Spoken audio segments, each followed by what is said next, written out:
Hello and welcome back to In God We Trust podcast. Today we are going over, sorry, I don't know why I always say okay, anyway, it's something I need to work on, but it's okay. We all need to work on that. It's just speeches and, filler words. Okay, sorry. Today we are going to be going over a question you could ask a Jew, and this is kind of like the most cutthroat, gotcha, what are you going to say to this question that I have found, really, and we will go over that once I'm done telling the story. So, I was reading the Bible before I went to bed, and I was reading the Gospel, Luke, and I was reading about everything, just like skimming around all these different teachings that Jesus had, and that night I had a dream, and it was crazy, and I woke up, and I just started typing on my phone because I knew it'd be easier than writing stuff down.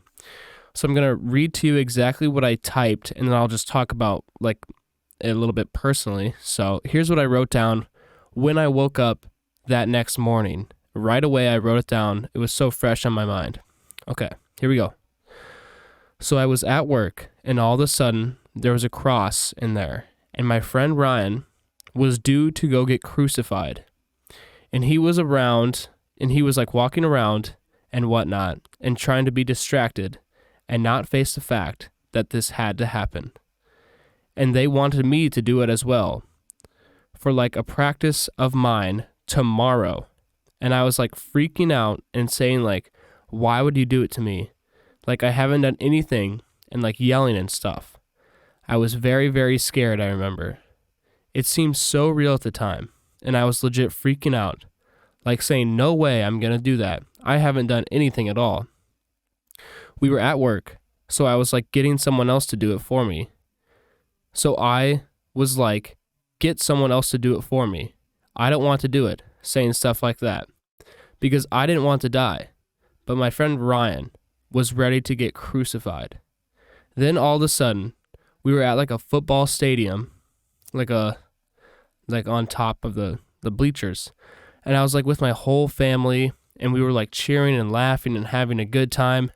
Then someone said something we're just chilling here while this terrible thing is happening right now. That's what I wrote down. So I had it was a crazy dream. So now I'm going to talk about it, just what I remember outside of my little notes there. So basically, I was in my shop where I work, and they had a cross laying down on the ground. They were getting it ready, and this guy that I work with, they said he's gonna get crucified, and you're gonna have to go up there with him. You're gonna get crucified too. And I was no way, I am not doing that. It seems so real. I literally, it seems so real to me, I could not believe it. And I was get someone else to do it. I haven't done anything. And it was just crazy. And then all of a sudden we went to that football stadium, and it was definitely the crucifixion. Well, Ryan that was getting crucified was happening down there. But we were with a bunch of people, and my family, my cousins, and just my entire family, everyone that I could think of with my family. And we were laughing and having a good time, and we weren't fazed, but I just was brushing off the fact that I almost had to get crucified. It was crazy, guys. I deep down, I knew I wasn't going to have to get crucified, but I was still scared. I was terrified. But it wasn't a nightmare. It wasn't a nightmare at all. I was peaceful when I woke up. It was so cool, but it was scary at the same time. I can't really explain it that much, but it was unbelievable. Okay, well, that is my dream that I had. And also, just for a little bit of info for you guys, I've heard this and there's studies on it. If you guys read a book before you go to bed or watch a movie, there's a 75% chance that you're going to have a dream about that specific thing you were learning about or watching. So, and that that exact same thing happened, and it was nuts. It was crazy. Okay, well, that is enough for my dream. Let's get into that question. The question is, it's in Daniel chapter 9. What would you ask a Jew? So in Daniel chapter 9, I'm going to read a little portion, and then I'll talk about it, and then I'll ask the question. I'll go over the question first. Here's the question you would start out asking. When did the temple get destroyed? Like the sanctuary. And they'd be like, well, obviously everyone knows it was 70 AD. Like that's a common thing. So in this reading here, it says that the anointed one will be cut off and the sanctuary will be destroyed. So I'm going to read that for you, and then we'll talk about it a little bit more. Okay, here we go. So this is in Daniel chapter 9, verse 26. After the 62 sevens, the anointed one will be cut off and will have nothing. The people of the ruler who will come will destroy the city and the sanctuary. The end will come like a flood. War will continue until the end, and desolations have been decreed. He will confirm a covenant with many for 1 7. In the middle of the 7, he will put an end to sacrifice and offering.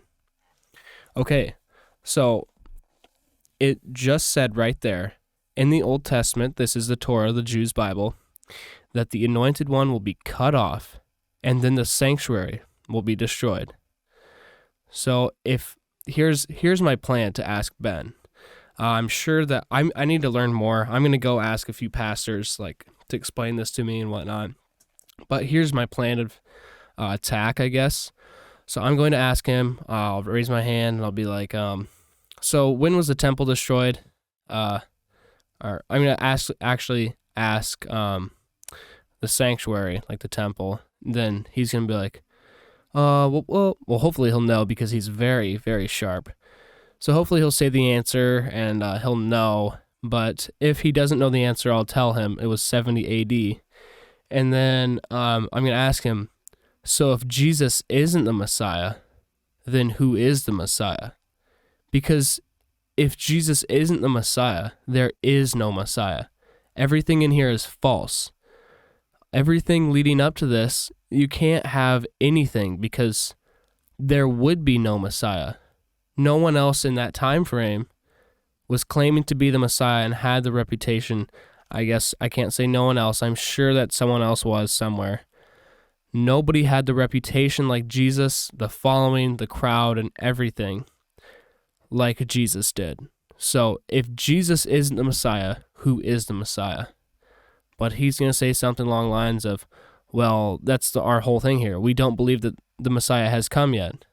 So that's where I really need to get sharpened up on this stuff right here. There's a bunch of here, I'll read it to you guys. So the little title of this is called The 77s. So here's what it says. An angel came to Daniel while he was praying after, and he said this to him, therefore consider the message and understand the vision. 77s are decreed for your people and your holy city to finish transgressions, to put an end to sin, to atone for wickedness, to bring an everlasting righteousness, to seal up vision and prophecy, and to anoint the most holy. So all of that right there, to seal up prophecy and to anoint the most holy, that's exactly, the Jews haven't had any prophets since. I'm pretty sure, 99% sure. I can't, please don't take everything to heart that I say. I'm almost positive on the things I say, but yeah, I'm not, I'm a man. I fail. I'm a sinner. I'm terrible. I can't do anything without God. Sorry, this is not relating to that. I just kind of got on a little rant about myself there for a second. But yeah, just you guys can look up these things yourself if you don't believe me, or if you just want to learn more. You can learn more for sure. But I guess let's just talk about me for a second in ourselves. Because we're at 10 minutes here, I usually try to go till about 12. That's kind of my new thing. I don't know, everything, it's changing all the time. So we need to be in prayer all the time, because I have found myself way more productive when I ask God to help me, and I say, God, please help me keep going throughout the day, and have people know that the way that I'm able to do these things is because you are my strength, and they see that through me. They see that you are working through me, because like the people around me all know that I have like that I have this podcast, and I really want people to know that I couldn't do this without the help from God, and He really will give you like a superpower once you really humble yourself and like say like, God, please help me, please, because I have like a new breath in me. Like I still get tired throughout the day. That's for sure. That's true. But once I started to get a good sleep schedule, everything just comes into place. You'll see Him working through your life, and if things go your way and you've been praying for something like that to happen, that is God. Like, don't just think it's like dumb luck or something crazy that has happened. That is God. He is working in your life right now. He is answering your prayers. Just gotta wait. Just trust Him, and that's about it. Okay. Well, thank you for listening. If you guys listened to the end, I hope you guys enjoyed it. Please share this with friends, because I'm trying to grow this thing. I want people to hear this message, because I don't know. I feel like this is very important for people to hear, because not a whole lot of people have something like this in their daily routine. So, okay, well, thank you for listening. Have a nice day, and God bless.